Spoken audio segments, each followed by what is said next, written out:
This is Let's Talk About Magnum PI, the podcast from fans for fans of Magnum PI. Hello, here we go for a new episode. Hi! Hi! So this is evenless again for you guys. Only evenless this time, sorry. Yeah. I know. We've been spoiled by the last episode, haven't we?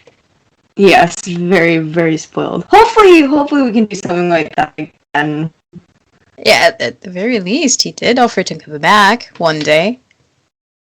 So maybe we'll be able to work that in. Yeah. I'm excited. Super excited. For two reasons. A, because the interview with him was amazing. And B, a certain show started filming. Whoop whoop. Yes, it did. I'm constantly getting all of the pictures and everything on my Instagram and I think Facebook too. Yeah, all of my feeds are now NCIS Hawaii based. And I kind of love it because I love to see filming in Hawaii, even if it's not our beloved Magnum. But yeah, I'm quite pleased. It's a new sister show. Yeah, and potential for crossover, which makes me happy also. Yes. I gotta make a confession though. I do not like NCIS, NCIS LA, or the other NCISs. I'm like that weird. They're totally my genre of stuff. I really just don't like them for some reason. I can honestly say I've never seen any of the NCIS renditions, so to be honest, I'm on the fence about whether or not I will watch NCIS Hawaii. Like, I'll probably watch the first one just to see what it's like and then go from there. I remember watching an early season of the original NCIS, or several early seasons of the original NCIS with my parents over coffee. Like, there's this... Germany is a bit weird in terms of things. On weekends, we have the fourth meal, a regular fourth meal. That's basically cold coffee, but you just have cake together. So we always sat in the living room and had cake together every weekend, and we would watch NCIS. And every single time while I was trying to eat my cake, they showed like a gory corpse or something like that. And I distinctly remember losing my appetite, so like that turned me off of them really fast. But hello, they're in Hawaii. That's like majorly bonus points in that pod. Yeah, I was gonna say major points on, for me at least. Yeah, I mean that's one of the main reasons that I would, tune in to see it, just because I love everything about Hawaii, and again the potential for the crossover, because you don't want to be left behind if we are going to get a crossover to not understand what's happening on the NCIS front.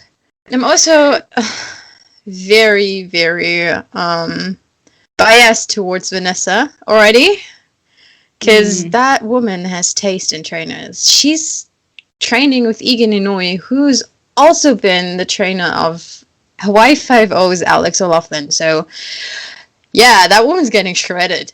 She is, and you can see it on like her Instagram too. Like, I think she's posted a couple things. She posted about having done Tabatas with him, and let me tell you, Tabatas are hell. They're awesome when you finish them because you really felt like you do it, but they sound so very innocent, and they're utter hell.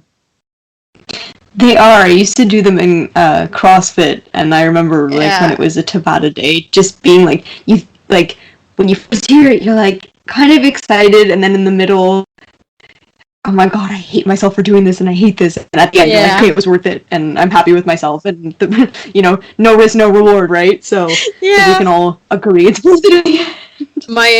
The trainer I do Tabatas with is scary as hell. He yells at people, like the encouragement type of yell, do not give up, you can do this! But like he yells at people, it's very intense. So for anyone who doesn't know what a Tabata is 8 rounds, 20 seconds on, 10 seconds of active rest. After these 8 rounds, you have 1 minute of break, and then the next set of Tabatas. Sounds innocent, doesn't it? It's not. It's really not, because the 20 seconds are sprints. Not marathons, they're sprints. They're hell. Yeah, and you just think that 10 seconds is going to be enough, but oh god, no it's not. I can I always feel like the 10 seconds take 10 seconds, the 20 seconds take 2 minutes. Yeah. At And least then you that's get how you feel. the 10 seconds and you're like, that is not 10 seconds. That is like 1 second. And now I'm all the way back to it. How dare I? Yeah, and you have to remember, like, sometimes some of our tabatas, you have one exercise on the ground and the other one standing. So you have to actually get up in these 10 seconds too. Yeah, yeah. So you think, again, you think it's 10 seconds, but then really it only ends up being about half of that because you're moving to the next exercise. Yeah.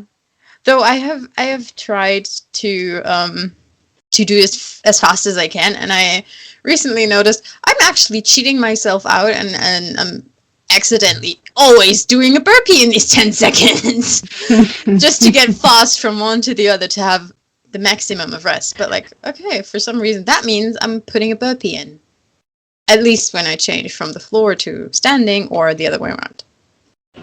I like burpees, actually. I don't know about you, but I don't mind them. I know a lot of people hate them, but they're one of the ones that I'm actually like, I'm alright. I kind of like them. I like them since I started being able to jump them out.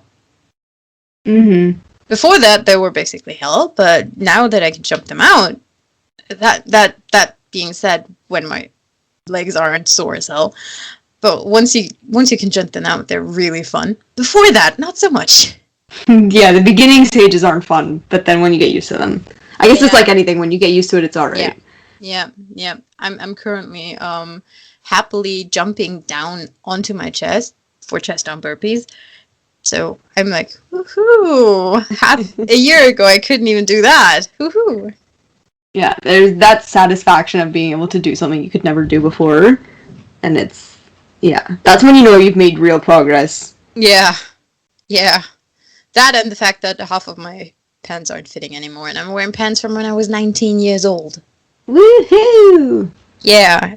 Also due to the fact that I can't go shopping. Yeah, because you guys are still like in a lockdown, right? Yeah. Yeah. Ugh, well, we're must be so tough. Slowly getting out of it now. Like, you can go out for dinner outside. So beer gardens are open again, and I could technically go there, but I'm not going outside. I'm not going outside. I would have to basically drown myself in sunscreen at the moment. Not that I'm not wearing sunscreen on not so light days, but like some heavy sunscreen I have to put on right now, and I'd like to avoid the sun if I can't help it. It's not the Hawaiian sun. Things would change in Hawaii. This is the German asshole sun. We have that too in Canada, where it's just like you just have those unbearably hot, strong, sunny days, and you just can't go outside. You're like, you have to stay in, and you're like, I'll do everything I need to do tomorrow. Thank you very much. Or in the night. Yeah, if you can. Mm-hmm. So, but this is not exactly what we wanted to talk about. We've veered off for like 10 minutes due to NCS Hawaii.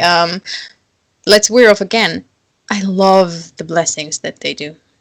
Yes, and I love that it's a tradition that started on, Hawaii 5-0 and then got transitioned, to Magnum and now to NCIS. So I think they did it for every season of Hawaii 5-0. Yes, I know they've done it. I know they've done it every season of Magnum, and I'm sure they'll do it every season of NCIS. But it's like, it's such a great tradition, and I just love that it's across all the shows, and it's a way for the cast to, come together, and also to come together with the Hawaiian culture, which I love.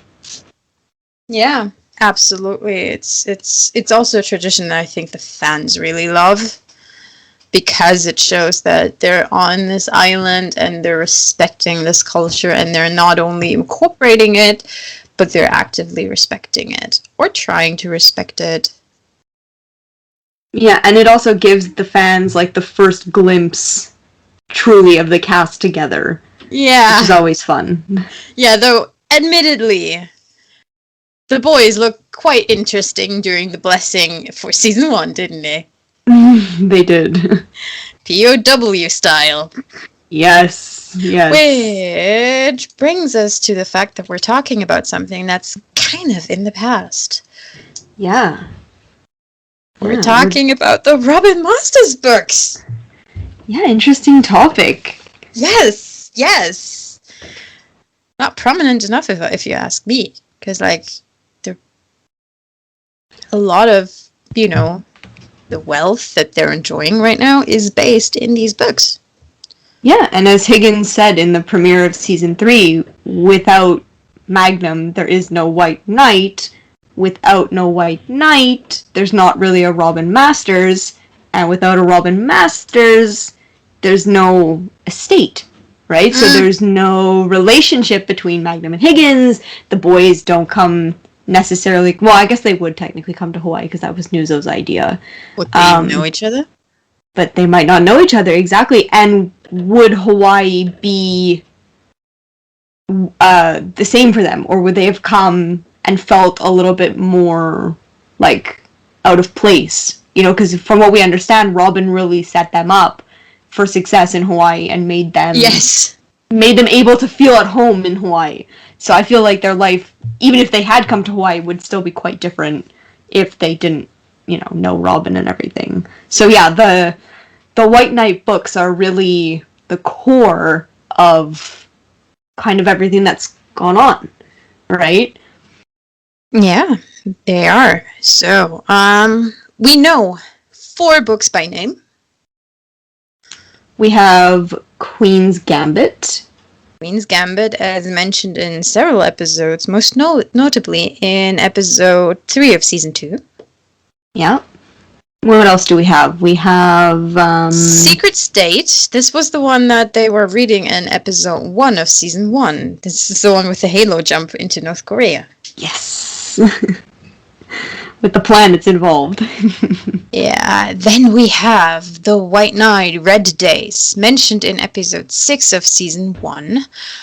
For anybody who wants to remember that one, that's the one where Magnum is kidnapped by that Russian dude, or, well, technically by his friends for that Russian dude. Very James Bondy. Yes. Then we have White Knight Phoenix Rising, mentioned, or read, Red, yes, read by Abby in episode 1 of season 2. Yes. The one where he chases a woman on a motorbike on the Chinese wall. Yes. And I think, like you said, I'm pretty sure that's all we know of in the show so far. Yeah. Probably. I have a question, though. So it reminds me a lot of Tom Clancy. What did he write? I'm blanking now. Tom Clancy writes political thrillers. Or wrote political thrillers. He's no longer with us. Most notably the Jack Ryan books. Okay. I think it's actually been adapted into a TV show for Amazon Prime. Yes, I've heard of it.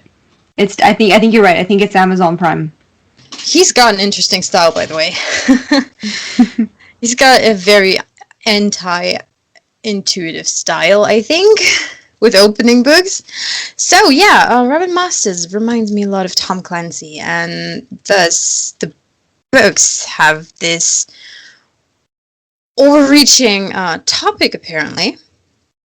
Question that I have, do you think Magnum actually has these kind of Jack Ryan, James Bond, Jack Reacher type of missions that he gets to finish from beginning to end, as opposed to being part of this huge troop?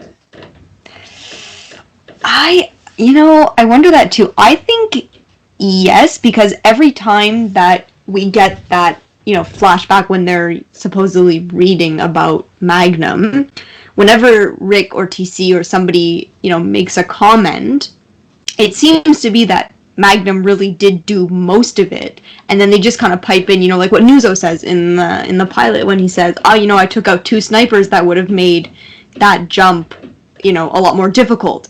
So it seems to be that, he did do what they're saying he did, just maybe not as extreme, and he probably did do the whole mission, just there was some little tweaks, like him halo jumping from space, which he obviously didn't do by himself, and like Nuzo said, they were there to help him.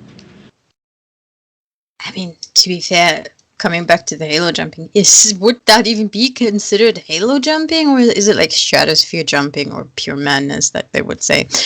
But yeah, it's something that we actually see like that. Nobody ever really disagrees with him. Yeah. They might add a little detail to say that it wasn't as intense as what Robin was writing, but they never say, that never happened, like, you never did that fully. Except for jumping from space. Right.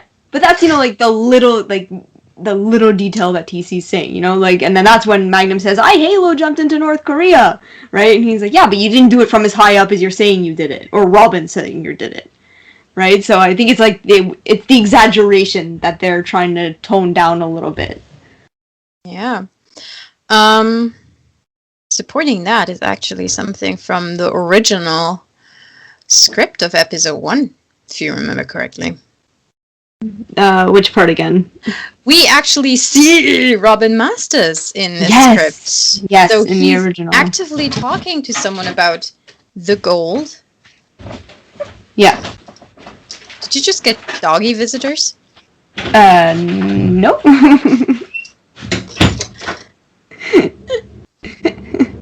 Not sure what that was. Okay. So yeah, Robin is talking about the gold to the guys. So he joined them on several missions, and it feels like he's actively part of the troop at some point. Yes, well, doesn't Magnum say that Robin was embedded with his team? Yeah. So he was on the missions, in a way? I mean, obviously, he wouldn't be, doing... I mean, we can assume he wasn't doing any of the, like, crazy operative stuff, but he was definitely there. Kidnapped with Magnum writing the Chinese wall. By the way, I really doubt that he wrote... that Chase was on the Chinese wall. The Chinese wall was just conveniently closed for Robin to take creative license. Yeah.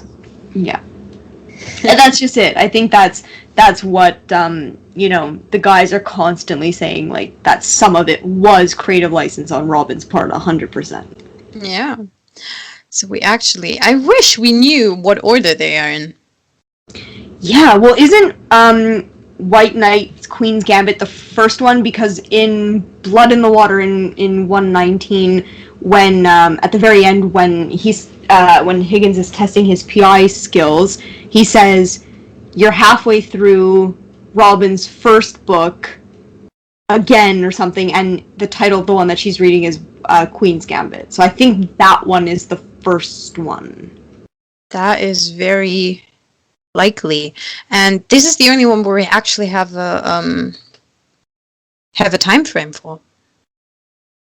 Yes. Thanks to episode 203, we know that this one was written 4 years before the episode aired.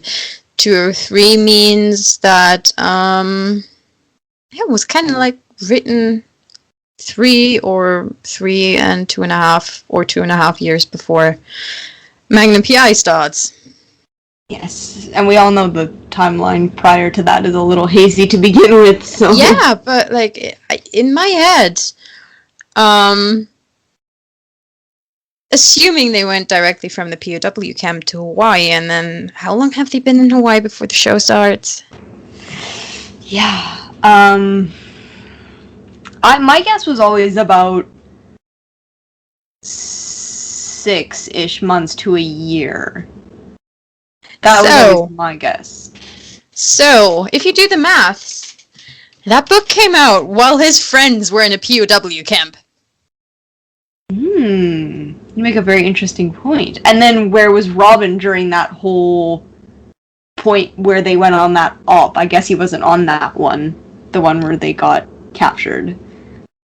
I mean, Hannah doesn't really have reason in this case to... At least not in the show. She doesn't have reason to have Robin imprisoned. Besides, here comes my knowledge in. So, for anybody listening, I'm actually an author. I'm an indie author, and I'm working on my second book. And Robin is traditionally published. He's not independent. He's traditionally published. That much I know. That means 1 to 2 years of going into edits. So he was writing that book way before his friends were in the POW camp. It just came out at the time, so and that makes sense time-wise, I think, right? Because he was writing it, like, because, he says... no. What? No, oh my goodness, I just had a huge knot in my brain. No, he was writing it at that time. Well, because he said that he got the material for the books from the team. Yeah. So maybe he went back after and wrote the books. Or maybe he was, like, partly writing them when he was with the guys. He definitely was taking notes, and he was getting creative at that time, but I just realized something. So he was writing it while his friends were in the POW camp. Means that it came out like a year, 2 years later, maybe shortly before the guys arrive in Hawaii. Oh, and we know that he came to the estate before he owned it to write the first book. He wrote it in the guest house. So it must have come out relatively fast after finishing it, which supports the fact he was a journalist before that, so he's probably already good at writing and doesn't need ages for it to be edited, unlike someone on this podcast. I'm excited to read your book. I want to read it when it comes out. I'm mentally excited for my second book right now. But yeah, I'm working hard on the first one to push that one out. So yeah, which means, I just realized, White Knight Queen's Gambit was an instant hit. Yeah, and I mean, we can kind of believe that to be true because of the fact that he wrote it in the guest house, and then he was able to buy the estate. Yeah. Right? Before the guys came to Hawaii. So yeah, it must have been an instant success, and he must have been, commissioned to do, like, the follow-up books fairly quickly after the first one came out. Oh, he probably knew that there would be follow-up books before he started writing, because writing a book series and writing a standalone book are very different things. Let me tell you that. I guess you have to have a plan for, like, most of the series prior to. Nah. You just go for it. No, it's actually, you just have to decide you rewrite a series. So what you do with a single book is there's this agreed upon plot arc that most of the stories have. It's either hero's journey or heroine's journey. In Magnum's case, it's a heroine's journey. Despite him being male, it's a heroine's journey. The White Knight books are definitely a heroine's journey. I'll tell you later why. For series, it's a completely different thing. While in a standalone book, the character has to go through this character development. The same thing doesn't apply for the characters of a series. Series have a distinctly flat character arc. The world around them changes instead, not the characters. The characters change a little bit. So, like, when, assuming your main character, aka Magnum, gets betrayed by his girlfriend in the first book, he ends up not easily trusting a woman in the second book. And that's, like, all the character development there is, but he's essentially the same. That's the very difference between series. And usually series have a certain open end. So either there's an overarching enemy, or you let some parts of book 2 bleed into book 1, so the audience wants more. See, I didn't know any of that. That's why you got me. That's why I'm 100% convinced that this is a heroine's journey. So, a hero's journey is when the hero faces obstacles that increasingly isolate him from his people. He loses everything and has to regain it in the in the conclusion of the book. Magnum's not isolated. No, definitely not. So the heroine's journey is defined by the fact that the heroine, who can be male, has all of these helpers, and when he encounters obstacles, he draws on his helpers. And Magnum has Rick, he has TC, and he has Nuzo, at the very least. I'm pretty sure Hannah too, in some of the books.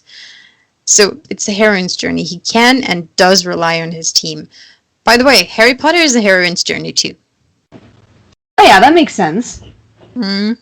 It totally makes sense. Yeah. Okay, something I also have... Yes, you go! You go! I was going to say, the White Knight books bring up so many questions for me.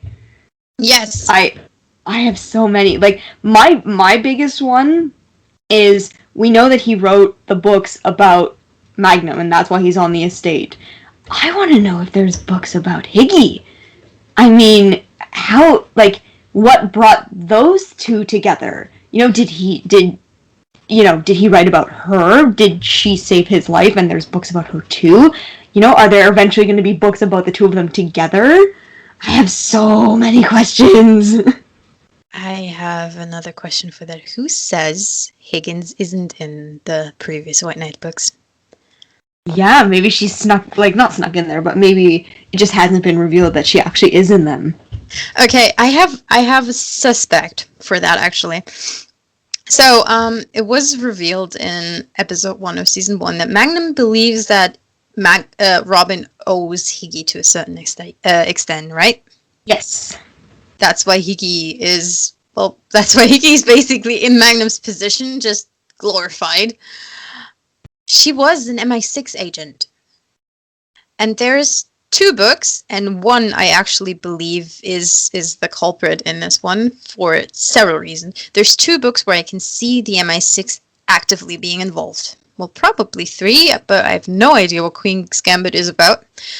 Red Days is definitely about Russians. There's some conspiracy in Russia that Magnum has to solve. There's probably some attack from Russia or in Russia that's going to launch something huge on the global stage.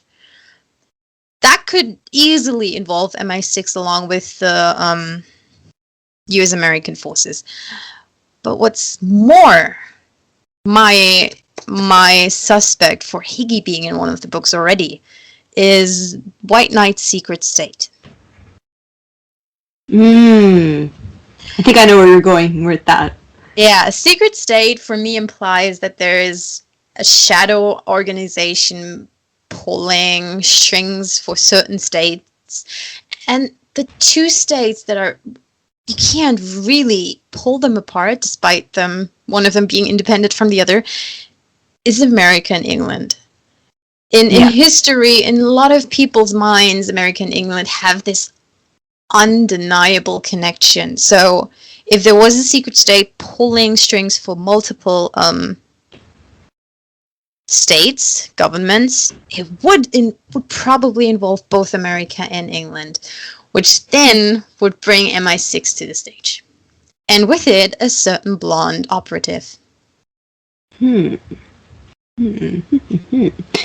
then that leads me to another thing, like, because we assume that Magnum has read the books.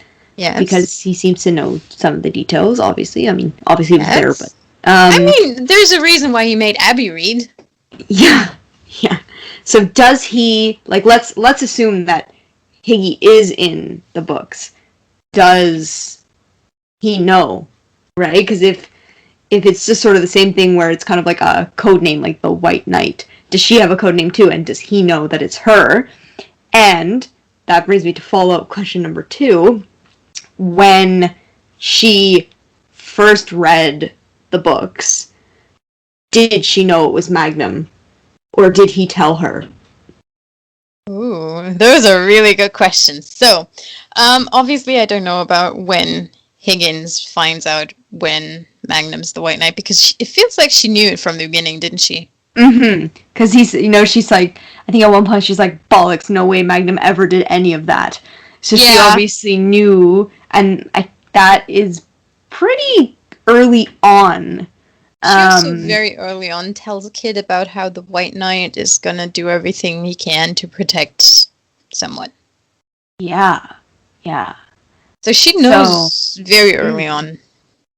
She does, and it's kind of like the same way that he knew she was MI6 very early on. Yeah, but we know that he asked Robin. Yeah, well, we know Robin told him. We don't really know if it was him asking or not. So then that leads me to maybe she asked Robin who the White Knight was. Yeah, I would actually see that, unless she completely, utterly lied to the guys in 203 and actually knew the codes to the safe and read the file herself. Which would make sense, because in case of a fire, who's going to save these precious files? And the manuscripts. But see, I'm thinking the opposite, because when they had the old code to the safe and Kumu said it out loud, Higgy didn't know. Right? She didn't know what Kumu was talking about. Like, Kumu knew the codes, because she said that, when they were rifling off the old code, and then she's like, that was the old code, that was, the code from 4 years ago. Exactly. So I think maybe Kumu is the one with that knowledge. Yeah. So if there's a fire, she probably is. Yeah. Then they would trust, Robin would trust her, to go and get all the important papers. Okay, but I think you have a point in Higgy asking about Magnum, because we know from Blood in the Water how very much annoyed she was with him being there alone. So she probably asked Robin what the hell this guy's doing, why he's there, and it ends up with being like, chill, Higgins, this is the White Knight. I owe him.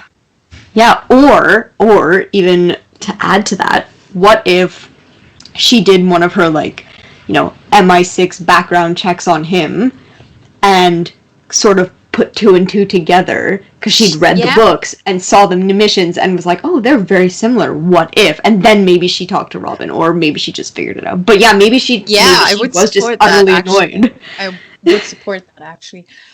Another theory could be, if she's in the books, what if she was always aware of a certain operative on the American side, and then made the connection when the book came out? But if we're assuming the book came out before Magnum arrived, then how then that initial meeting when she was like, who are you? Right? Unless she already knew his reputation when he arrived. Code names. You're right. Code names. I didn't think of that. Yeah. I don't think they would actively, in a situation where, assuming the secret state is the book, where, something like that dangerous thing is happening, I don't think they would give the name. So maybe, and this is wide reach, maybe Knight or something is similar to Knight was always Magnum's codename. Yeah, well, we know it was. We know that the White Knight was his codename. So, if we're to believe the flashbacks, right? Because, White Knight, Chariot's on its way. Yeah, no, we're not believing the flashbacks, because in the flashbacks he jumped from the stratosphere, and we know that didn't happen.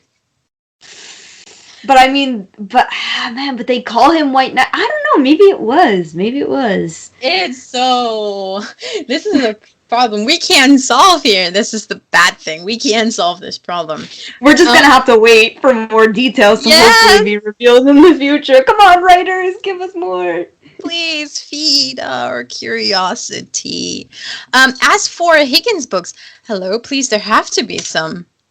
I would love that. I would love for there to be, one day it's like bum bum bum. There's like a sequel series or like a sister series, and it's the books about Higgins, and he could be like, I didn't know I didn't know Robin wrote books about you, and like, and then she could be like, yeah, how do you think that I met him or whatever, and then we could get a whole backstory, and that'd be cool. Yeah.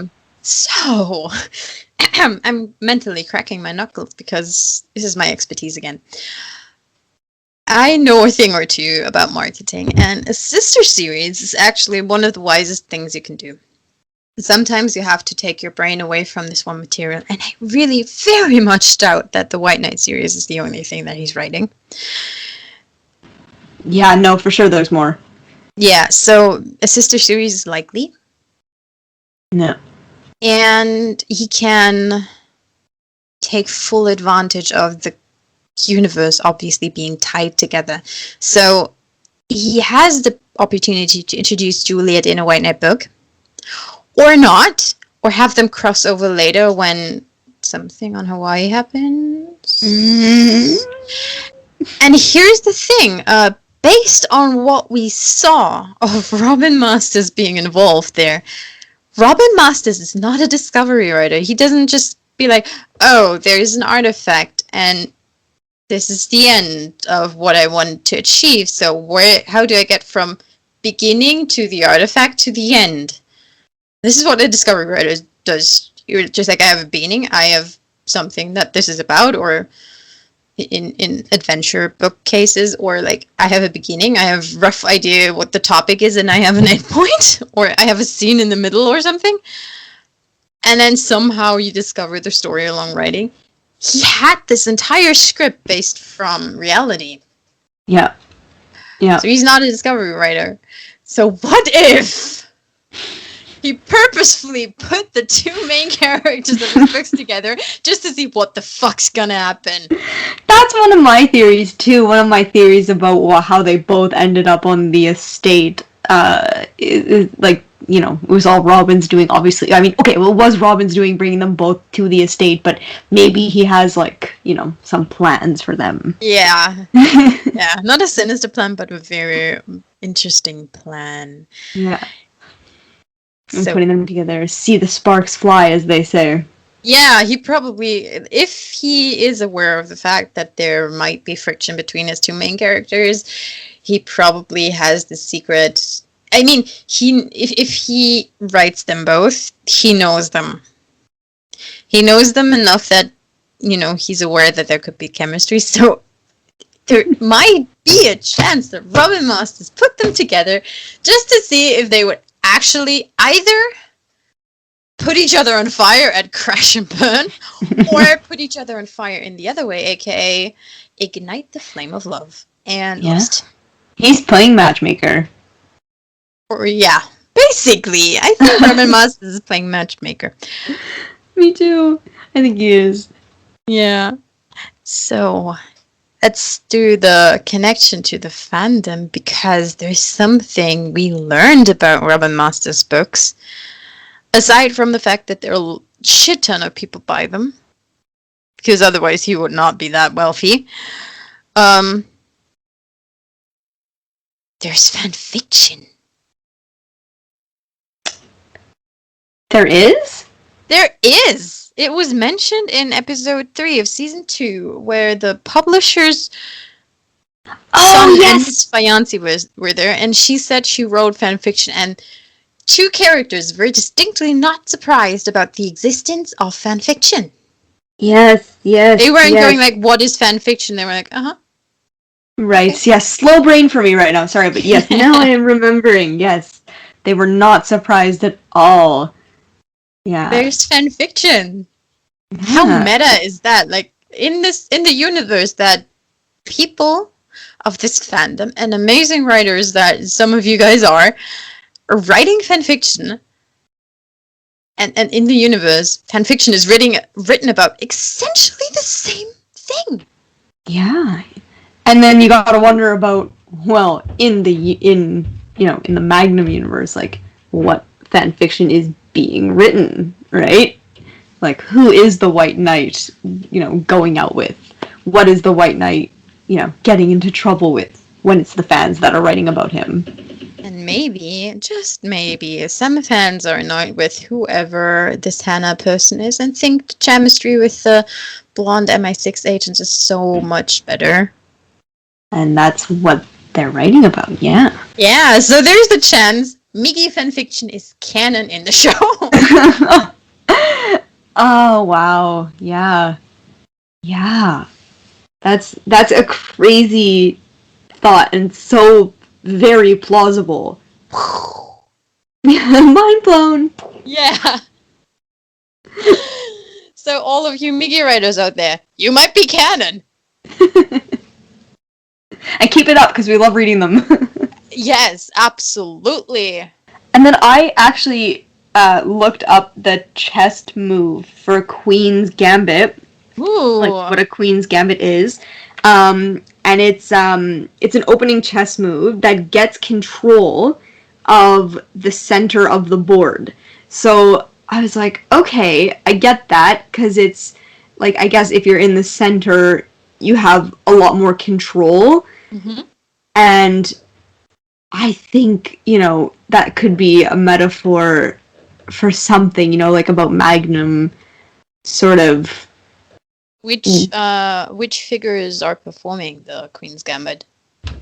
It's you sacrifice the pawn on the side of the queen. Okay. So I don't know. I mean, I'm not a chess player by any means. I haven't played since I was like, Oh, 10. wait. So the Queen's Gambit is this move where you move the pawn in front of the queen away so she can move out. Yeah, and then you sacrifice your own pawn to keep the queen safe, and it also gives you control of the center of the board. Yeah, because the queen can move basically wherever the fuck she wants. Exactly. So that could be like, not that Magnum's, like, he's kind of sacrificing. I mean, we've seen tons of sacrifices on Magnum's part, but in the end, it's like to control his own situation, I find, I have a different theory. Oh, go for it. I have a different theory. I think the Queen's Gambit relates to the opposing side. Because which other figure in chess can easily control the center of the board without sacrificing a pawn? It's the knight. Right. Because the knight can jump over the pawns. So the knight is the figure that doesn't sacrifice. Meanwhile, the queen on the other side would have to sacrifice a pawn to get instant control of the middle of the field. So for me, my instant connection was like, okay, this is like the opposing figure that he has to go against. And he's the one who's not willing to sacrifice any pawn, unlike a queen. Oh. So I guess could look at it like two different ways, or I mean, I'm sure a million different ways, right? Yeah. But it's so interesting that like just the name of the title of a book could be like a metaphor for so many different things and can be looked at in so many different ways. I mean, if you look at all of these titles, you can take a guess at what the book is about. Like, we have Secret State. I already told you guys my guess. Red Days, definitely Russian. Yeah. Phoenix Rising. I mean, either the Phoenix is on Magnum's side or the Phoenix is on the other side. But given that he's chasing someone on a motorbike on the Chinese wall, I would say the Phoenix is actually on the opposing side. So you can tell a lot about the books already just by the covers. Yeah, and they always say don't judge a book by its cover. Fuck, nobody doesn't judge a book by its cover. Everybody does it. This is like becoming an author 101. Everybody judges a book by its cover. I'm talking to several other authors, and there was this one author that posted his upcoming cover and then released the book, and I was like, I knew this book wouldn't sell, and it wouldn't. It didn't sell in the slightest, because this cover was just like, a 5-year-old can do it better. So I'm like, nobody's gonna buy this book. It doesn't matter if there's a masterpiece in there. Nobody's going to buy the book based on the cover, because the cover is the first thing people see. The cover is the first judgment people have. So, like, if the White Knight books were, like, white background, cute drawings. Everybody's like, oh, it's a romance book, not an adventure book. Despite adventure being inside. Yeah. Everybody judges books by the covers. Even the genre. If you don't fit to the genre standards of the covers, people are not going to buy your book. No. And that's why it's, you know, it's so important to have that, you know, cover be, you know, as perfect as it can be, and that's going to sell to the audience that you want to sell. And also the description too on the back. Yeah, right? The blurbs. Yeah, and I would love to read the blurb on the back of the White Knight books just to see what it says. Yes. To be fair, we've seen some of these covers, and here's the thing that I think happens with them. The White Knight book covers aren't out of this world awesome. They're good, but not, oh my goodness, this book looks so good. I think Robin Moss is a master at marketing. Yeah, I would say so. I think he's a really good writer. I mean, yeah, he basically gets his material for free, and he isn't a discovery writer. He just has to embellish everything. He's a really good writer. Like, he evokes emotions, and you guys, he's matchmaking, for heaven's sake. And yeah, so okay, and here's the thing that I wanted to lead to. Robin Masters is a fucking social media phenomenon. Boom. Yeah. Mic drop. I mean, and everybody's, you know, running to his estate to go and get a tour and see where he wrote the first one, and yeah. So there's definitely he definitely has a presence.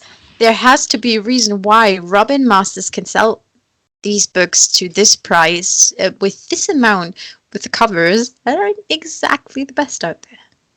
And to a whole bunch of different age groups too, you know, like it was, you know, yes! The tour group we saw was children, but then we also saw Abby reading it, and we know Higgins has read it, you know, so I guess it kind of, it appeals to, you know, all ages kind of thing. Yeah, the genre he's writing in is actually one of the genres that are the most read, is one of the most read genres out there. So a lot of people are actually reading this, even in reality, and a lot of age groups, but wow. So that guy has a firm standing in social media, and I would love to see a little bit of his social media, like, or even just mentioned. Yeah. Like, oh, did you see, you know, the latest cover art on Robin's Instagram? Yeah, and also Robin's Nest has social media, 100%. Yeah, for the tours and stuff, I would agree with that, yeah. Yeah, somebody is running social media. And I would dare say it has to be a certain major domo. I was about to say that. It has to be Higgins. Maybe with Kumu's help for the actual juicy information, the cultural information, but like, yeah, she should be the one in charge for the Robin's Nest social media. Yeah. Especially given that she has to protect the security secrets and make sure that no pictures are taken in the angles that show off how you can sneak onto the estate, aside from the obvious one. That a certain personal security consultant has figured out. Mm-hmm. So I'm guessing even Magnum is probably involved in this social media. Like, someone has to be like, okay, no, we cannot show this because this is security sensitive. I mean, Higgins knows a lot of that stuff herself, but he's a security consultant. Yeah, he definitely, you know, goes through the posts after and goes, can't put that, shows a camera angle, can't put that, shows, you know. Yeah, and there's always, I mean, if you're one person show on social media, there's always stuff that you're gonna miss. Even if you're a writer, there's always stuff you're gonna miss. So like, there has to be another set of eyes, and in terms of security for the Nest, it has to be Magnum. Yeah, and I mean, I'm sure that they all work together, you know. He and Higgins and Kumu probably all have a look-see. And the multitude of different employees that were not shown so far, but should be. Yeah, that we know exists because of, you know, when she was hounding him and he was like, so and so comes on this day, and so comes on that day, and the windows were washed here and that, and The so other we one know is a that trick question because they're not coming today. They're only coming on this and this day. Yeah, so we know that there's quite a few employees that we have yet to see. Yeah, I would love to see them having a case with some of the employees because use it. You've got a ton of people on this nest. I would love to see a case that takes place entirely on the estate. I mean, we kind of saw that with Nights Last Forever, but I would love to see it.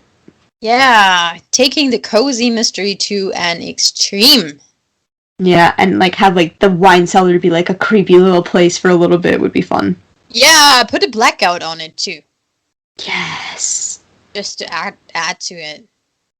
If that's not happening, fan fiction writers, you're free to take the idea and run with it. Yes, please. So please go. It's not. This is not us saying do it, please, but like if you get inspired by it, you're free to run with it. Yeah. So let's get this to a close. Yeah. So we'll be back with the next episode, and we're getting closer. We're getting so much closer to Magnum PI starting. Yeah, it should be at least about a month. In about a month, I would say.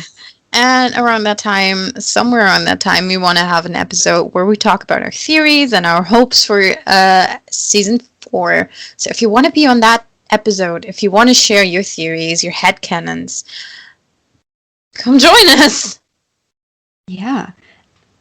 Yeah, it's fun. And that's going to be a really good episode. I'm really looking forward to it. Yeah. And we'll work on giving you more good episodes. And we'll see you next time. Bye. Bye.